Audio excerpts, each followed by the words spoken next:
Good morning, everybody. This is Deepika, and I'm so excited today. I know I have gone through many interviews in my life, but this is the first time I'm going to do, YouTube with some guy like who's from Germany. So he's the guy. They contacted me on the Instagram, and we are going to make a video about New Zealand education system, New Zealand student journey, and a lot of other things like the living cost, which gonna really help to you guys if you are thinking to go to abroad, especially the New Zealand, to settle or being a student.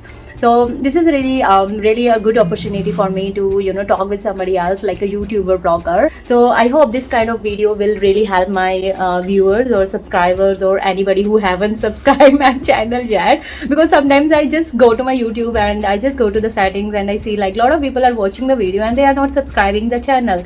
So I don't know why the people do that, because if you like somebody, you just like somebody. And let's start the video without any further delay.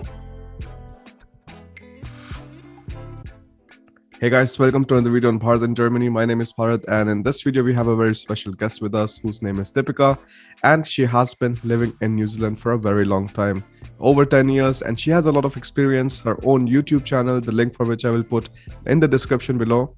So Deepika, welcome to the channel. Tell us a bit about yourself and then we jump into our questions. Yeah, firstly, thank you for having me for this session. I'm so excited, and my name is Deepika, like as you mentioned before, and I have a YouTube channel, and that channel name is Deepika Punjaban, because you can sense the view like I am from Punjab, India. So that is just in a brief. I have spent like 10 years in New Zealand so far, and right now I'm in India on vacation. Yeah. So like during this entire COVID time now, Deepika, did you find it like, let's say, relatively easy to like stay in New Zealand? Like how were the restrictions and stuff there? As you know, and everybody know that like in New Zealand, the restrictions are very, very like strict. So the COVID has like hit New Zealand, but it's not bad like any other country. So New Zealand has taken all the precautions, and if you will just go to New Zealand, you will find out, oh my God, how this world is working on, because I think people are really, really acknowledging like they have to do the precautions, and the government is really, really helpful there. So yeah, you feel like you have not really feel the difference after pandemic because of the lot of like restrictions. Yeah. Do you miss Indian food in New Zealand? Of course, I miss Indian food, because the problem is that we are purely vegetarian people, and we really love curries and the spicy things. Sometimes we really miss the spicy stuff, but now because we have spent so many years there, I think we are finding other ways to cook the Indian things, or find out the other restaurants like who are cooking like really good food. That's very nice. These kind of scenarios, it is nice to have some kind of Indian stores nearby. Do you also have these Indian grocery stores in New Zealand? Yes, we have plenty, I will say. Because I moved to New Zealand, I moved to the Auckland, and Auckland is pretty much like so much crowdy city, I will say, because it is one of the biggest city in New Zealand. They have plenty of Indian stores and the shops. So I think there is a town which says like Papa Toi Toi. So if you will go there, you will see like, oh, it's like another India, like Punjab, because all the Punjabi and Indians are just roaming around. They are using the cycles, and there are plenty of shops. But when you move from Auckland to another city like Christchurch, where currently I am living, you will feel a little bit difference, but still they are expanding the shops, and there are a lot of Indian shops are getting opened. You will see the difference day by day, like a lot of Indians are coming, so they are making a little India in every city of New Zealand. Yeah. No, that makes sense, Deepika. Now, from the Christchurch thing, it just like reminds me of that incident that happened previously. Like, did you see some kind of like changes in the tone of the society or something after that? After which, like after Like, you mean like there was earthquake? this like, I think, attack in the mosque or something. Oh yes, Yeah. so it happened like 2 or 3 years ago, I guess. It was really, really disturbing situation. Our Prime Minister of New Zealand, she just managed the situation so good, and the people really had, and they contributed a lot to to the people who were victims that time. That situation was really heartbreaking, I will say. And because I And think like that's the everybody was last thing like anybody would expect from New Zealand, because nobody was expecting yeah. that there would be a terrorist attack or something, but not in New Zealand. That was the thing. Like my family was ringing me and they were saying, "Is it really? Is it true?" And I was saying, "Yes, that is true." Thing really, annoys and it really panics when you are out of so many, kilometers away from your family, and they're just worried about your health, and you can only talk over the internet, and but you can't tell them what's really you are feeling. Yeah, that Yeah. makes sense. Absolutely. Now, how did you end up going to New Zealand, Deepika? And after that, we are going to jump into our, of course, study questions. So, like, that. So, how did you end up going to New Zealand? That's very interesting question because it's like you have heard many stories from the lot of people, like they have a struggling life back at India, or they have like a dream to go abroad. But my case was very very different because I wasn't having any dream to go abroad, to settle in any foreign country. What happened? My husband wanted to settle in abroad. We went before marriage and we fall in love, and he said, "Okay, I'm going to foreign." And I was doing accounting studies, like a CA studies back at India, like very very dedicated student towards my studies. And he said, "Okay, I'm going now." And I said, "Okay, bye bye." But I never thought about I will go to New Zealand. But after a year and half year, he couldn't find a good job or couldn't settle, and he said, "Okay, let's get married and you continue your studies like New Zealand." And I said yes. And that was the like brief story, I will say. And that's how I landed, and I continued to study like New Zealand. Mm-hmm. So this was a whole thing happened. So there was no much like dream thing, or like, because some people have the dreams to go abroad, but I wasn't having any kind of dream. I just have a dream like to become a CA. That's very nice. Yeah. That sounds nice. Now, Yeah. about the education system in New Zealand, Deepika, what kind of, let's say, universities are there? Like, are they public and private? And what are the general tuition fee? How much do you pay to study there? The education system is like into three categories in New Zealand. So you can go to the private institutions, like the private schools in India, polytechnic institutes, which are kind of like government, and there is third one, the university.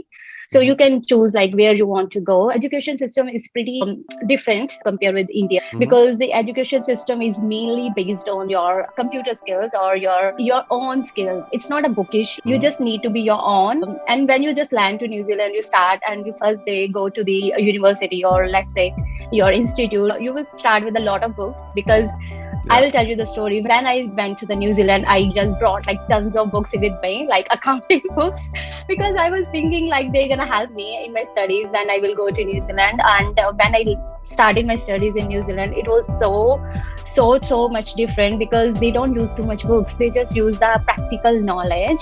So they have like the thing like project assignments, presentations, these kind of things, that how it works. So you just need to make the assignment every day, like on weekly basis or monthly basis, and they give you the time. So how the assignment works, like they give you the thing like the topic, and they just teach that in the college, like the tutors, and you just need to study that, and you need to prepare the project and presentation on that basis. And some studies have the like internships, and if you have an internship thing, you need to do that, the internship thing in New Zealand. And I think that's how it works like in other countries as well.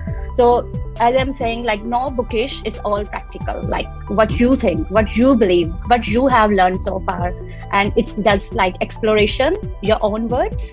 So yeah, education system is not pretty hard. If you are an intelligent student in India, you can really crack your studies in New Zealand. That pretty much goes for like every country. I mean, like Indian education system, you kind of like struggle a lot with so much stuff. So when you go abroad, you will generally find things are having more structure. It's like easier to manage these things. Now, about the fees, Deepika, like how much do you generally pay for like studying there? So the fees depends wholly on your course, plus where you are going for study, and the city where you are going. So basically we have like three big cities in New Zealand. One is Auckland, Christchurch, and Wellington. There are a few other plenty cities like which are not really big, but you can still go there for studies. So the first factor for the study depends upon, like study fee depends upon which university you are going in. And for example, in Christchurch, we have Canterbury University. So the average fee, if you are taking a one course, like for 1 year course, it's gonna be like $20,000, like which can be like depends upon to that. You can multiply with 50 and it's going to be like 20 lakh or 25 lakhs these days. So Mm-hmm. it's like a 1 year course. And if you go into the private institute, it's a little bit cheaper than the university, of course, because they don't have like so much charges as compared to the university. As per my case, I studied in Polytech, which was average. So it was not too much high or too much less. So yeah, so the fee really depends upon the uni studies and your course where you're going. Mm-hmm. Mm-hmm. And at your time, how much did you end up paying in your course? I paid like $13,000 after scholarship for 1 year, because I was having a good scores in India, and I just talked with the university and they gave me some scholarship. So it was not pretty bad, but yeah, Mm-hmm. it depends upon your like situation, financial situation. Like if you can afford, then it's not bad, but if you can't, then it's gonna be a big chunk amount of money you are going to pay to the uni. Mm-hmm. Yeah, yeah, makes sense. And in this, do you also have to like show some kind of financial security, Deepika? Because like in Germany, even though we don't have any tuition fee, we still have to show that we can take care of our own living costs, which is then for a year we have to show in the blocked account 10,332 euro. Yes, definitely. Back at my days, like there was not such a thing. So we just spend the tuition fee to the university, and we just started our studies. But now these days, the government really want to deposit some amount. Like it's a big chunk amount of money, because if we will say in Indian terms, it's gonna be like 15 lakh. You need to invest. You need to Mhm. deposit in the government account.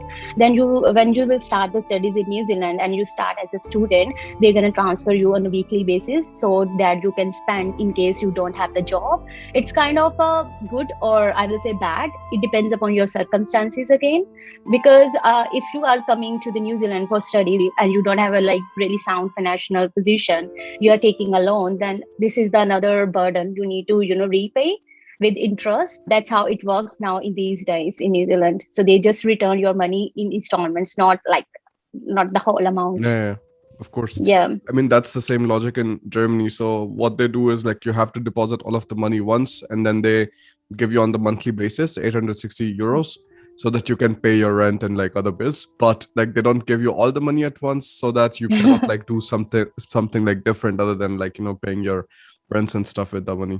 That's the main thing. So how you feel like about that? Like, do you think it's a good or bad? Like, I think how do you? that's really better because I think like it helps you focus on just the studies part so much more. And Mm, if you are not having a part-time job, then it's easier because look, when you go abroad, you just have so many like desires. You want to buy this, you want to buy that, want to travel here, all of mm. these things. And if you give the money all at once, I'm 100% sure no student is going to manage to keep the money till the end. It's going to like Yeah, go away sure. in the first like 3-4 months. So I True. think that's why it's nice. I think it's better. It's Yeah. yeah, the right. Some people are spendy and they spend a lot, and some people just they know they have to return the money to their parents because they have to repay to the bank. So it depends upon how what kind of a person you are. Yeah, yeah, absolutely.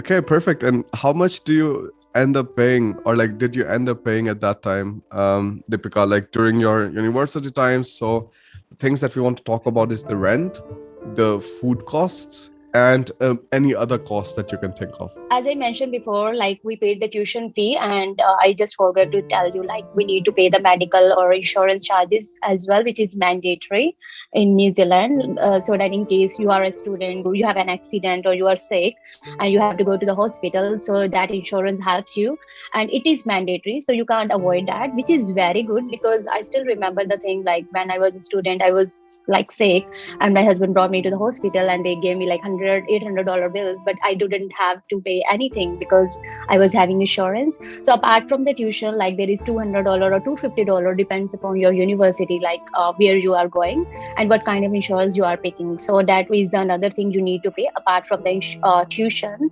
But if we will talk about the rent and other costs, like the another living cost, when I started as a student in New Zealand, I did little mistakes. Because as I said, like I wasn't ready to go abroad. I didn't know anything. I didn't do any research back that time because I think there was not much internet facility, and we were not really keen and sharp on the internet skills. So we just landed in New Zealand and we took our own unit, and it was like $200 or $250. But with the time and when the money is getting finished and we know the how things work in foreign countries, we took a little apartment shared with the people, like with three or four guys or girls, Mhm. and the cost got split. So, being a student, if you start to share the accommodation thing, a rent thing, and you split the money in a unit, like which is a small two-bedroom unit, it's gonna be around $50, I will say, or $60. Depends upon where you are staying, where you are residing. If you are taking a luxury place, of course, you have to pay the high amount of money for rent. But being a student, my advice is to find a like a average accommodation which can cost you like $50 to $60. That's maximum. If you share with four or five people, that's the main cost of the rent. And other than that, like grocery, that depends upon like how much you eat. If you're a really eater, like Yeah. a really eat all day, that's of course gonna end up with too much cost. But if you are average eater, like I will say myself, then it's gonna be another $30 or $40 in New Zealand. So it's like $50 rent, $30 like a grocery for weekly basis, and the main important thing, your phone, which is you really need, because if you are going to New Zealand for study, you need to find the job, and to find a job, you need really a good phone, not really expensive phone, the phone which have the capability to submit the jobs applications and find out the locations. Because in India, you can see like we do have, that everybody must know that we have like so many transportations like bicycles, rickshaws. But in New Zealand, the first problem you will face, you have to just depend on the bus or your car. Mm. If you have a good phone with the location maps, that's gonna really help. So it's gonna cost you like minimum $20 per week. Other than that, electricity, which is like on monthly basis or can be weekly basis, it depends upon how much power you are using. So it's gonna be average like $40 if you are average user of power, and you are not using too much heaters or ACs or conditioners.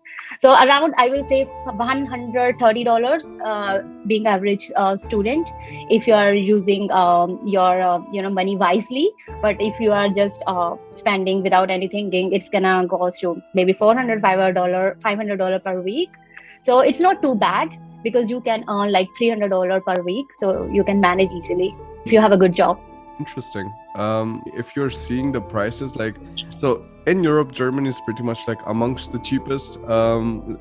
Germany is amongst the cheapest in the Western Europe, at least. So if you take a look at Okay. France, Spain, Scandinavia, Austria, and so on, like you will find that like generally other countries are cheaper. Students end up paying here anywhere from 450 euros per month to 650 euros Oh per my month, God. depending on like what kind of places they're living in. And this is including everything. So like you have your rent included, your health insurance. For health insurance, you have to pay 106 euros in Germany.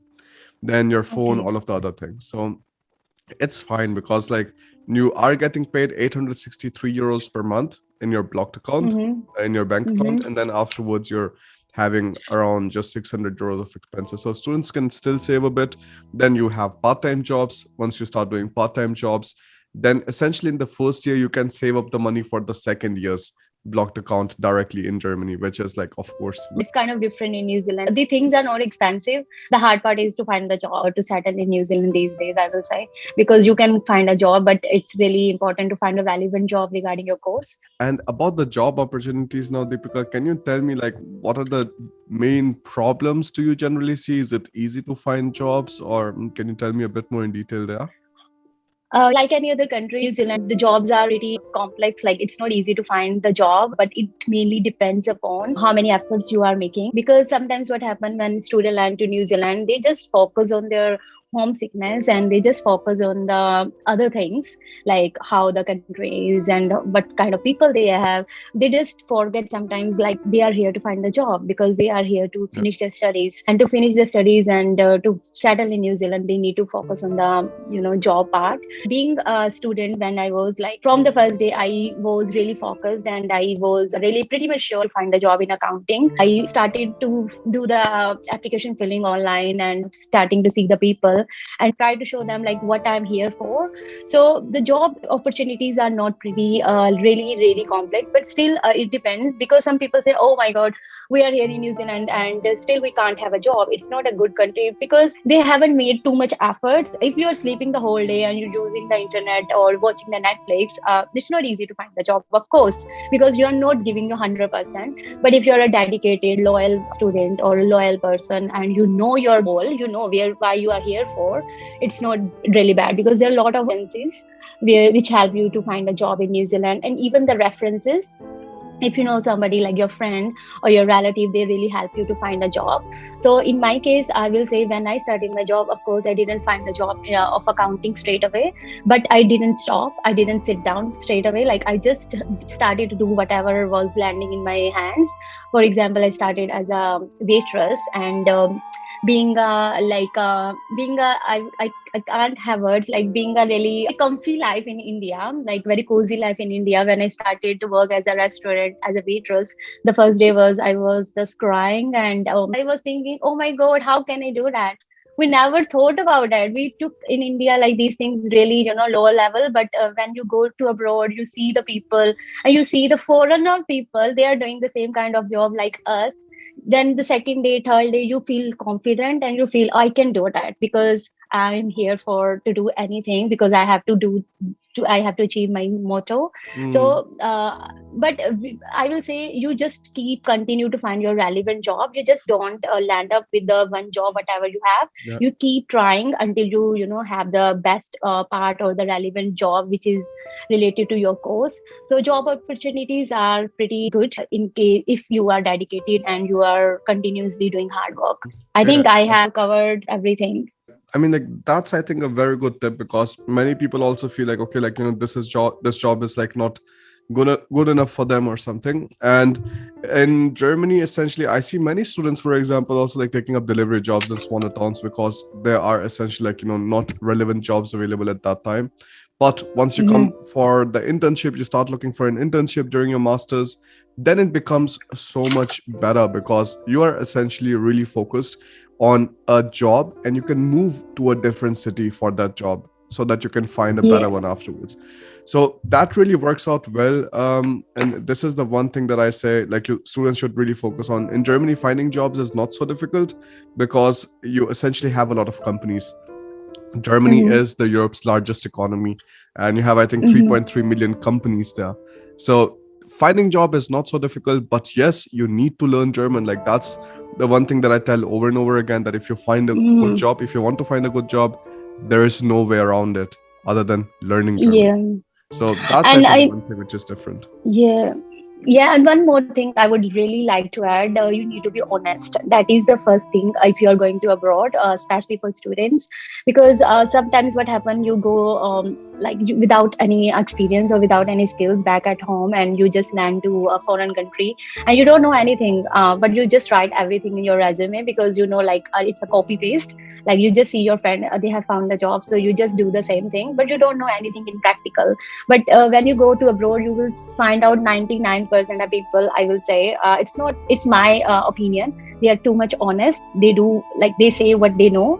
If they don't know, they say I don't know. So this is the one thing students need to learn. They need to be really honest. If they don't know anything, they need to tell the people, like their employer, I don't know, so that they can teach you, because they love the honesty. Everybody know the honesty, but sometimes we forget the thing.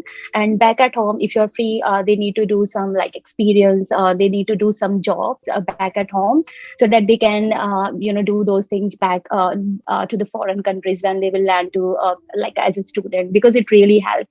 Practical work experience is really helpful in your life, whatever the job you are doing back at home. It's gonna really add your skills. Yeah, that Yeah, so absolutely yeah, in makes my sense. case, yeah, honesty is really important, because in my case, I was working under an Australian employer, and that is the, I think they have to they gave me the job only because of that basis. So honesty and dedication, like if you are doing your 100%, I will say 101%, people acknowledge you, they know what you are doing. Mm-hmm, mm-hmm. Yeah. Yeah, that's a good thought. Yeah. Deepika, about this, like, you have your job and stuff, then afterwards, how do things work with the permanent residency and citizenship? In Germany, it's very simple. In Germany, you study, then afterwards, you have to work for 2 full years, and you're eligible for a permanent residency. And if you're earning above 58,000 euros per year, you can apply for the permanent residency just in 21 months, which is also very nice. For citizenship, it takes longer. So you have to stay in Germany for a total of 8 years, work in total of 5 years. So in essentially 7 to 8 years, you're able to get your citizenship in Germany. How does it work in New Zealand? So in New Zealand, the whole process works in few parts. Like it's kind of similar to Germany, but it's not exactly the same. Mhm. So of course, the first thing will be the student visa. So you have a student visa, maybe 1 year or 2 year, depends upon what kind of study you are doing. After student visa, you might have like a 1 year or 2 year or 3 years like open work permit. In my case, it was only the 1 year. Mhm. So we just have to work 1 year with any employer. But now in these days they can give you, the immigration can give you the 3 years open work permit. So after students there is a work permit, open work permit, and after work permit, if you are able to find the job which is relevant to your studies and you are earning that much amount of money like which the immigration really need or required, then you can apply for your residency. So in New Zealand, the residency works with the point wise, like there is a point system. So you have to achieve that point goal before you apply your application for residency. So it is like says EOI, like which is expression of interest. So the minimum point in these days is like 160 points. So if you are able to crack that score 160, so they can enroll you in that pool, and you will be approved for EOI, not the residency, because the computer will automatically select you for EOI, and it is happened like every 2 weeks in New Zealand. So after EOI, the immigration consultant or the lawyer, they will chase you and they will ask you the documents in case they need anything, and it might take the process like 2 years or 1 year or even the 1 month, depends upon how much luck you have, or depends upon what kind of job you are doing. So yeah, so this is the whole process: student visa, work visa, and the residency. So you can't apply the residency if you're not meeting that kind of score. That is obvious. So you can't say like, oh, I have finished my studies, I have done my work permit 1 year, let's find apply the residency. You can't do that. It only depends upon your scores. Like if you are meeting that kind of scores, then straight away you can apply for the residency. I have got some few friends, like they have applied the residency and they have achieve that kind of score. Still they're waiting from last 3 years because of pandemic. They haven't heard back anything from the immigration consultant, and they're still waiting, and they don't know like it's going to be approved or it's going to be rejected, because nobody knows the outcome. So for example, myself, when I applied the residency, after finishing studies, it was straight away, like took around 2 months. It was not too bad because I found relevant job while I was studying in New Zealand. So because of my internship, that really helped me. So yeah, so after applying the residency, I got the residency within 2 months, fortunately. And after getting residency in New Zealand, that is the fourth part, which is permanent residency. So you can't get the permanent residency until you have spent 2 years in New Zealand as a resident person. So Mhm. after permanent residency, there is a citizenship, which is 5 years. So as I'm saying, like first thing is a student, then work permit, then like residency, after residency, permanent residency, and after that 5 years you need to spend in New Zealand, then you can get New Zealand passport.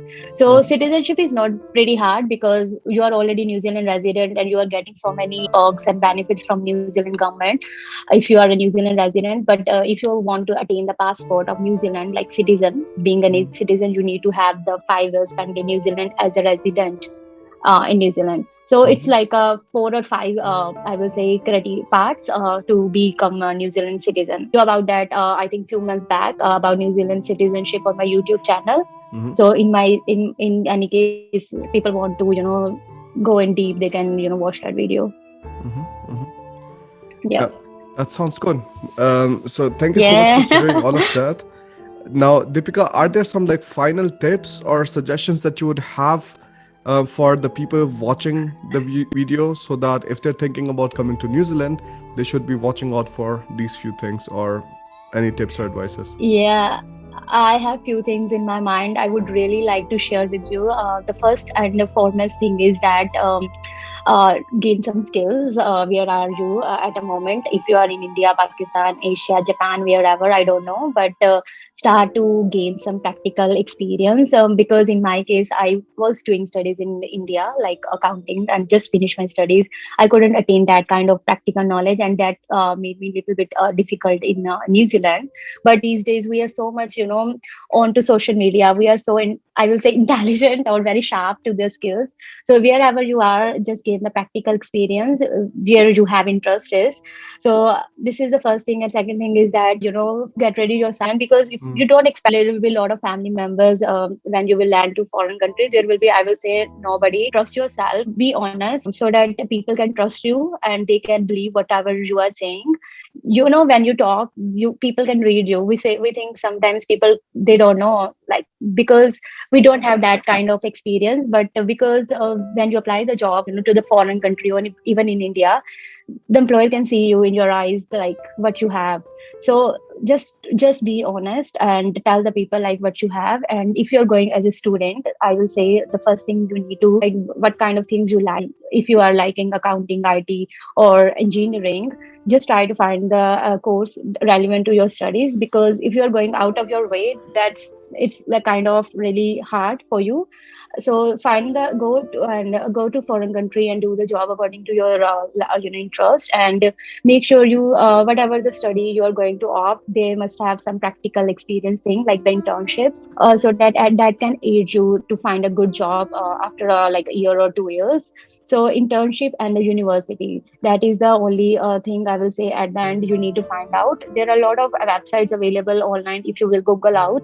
And the universities are really helpful. They will tell you like which course you should opt, because there are a lot of, like, I will say, the people available in foreign countries which are really to help, like, free of cost. And they can give you the good advice as an agent.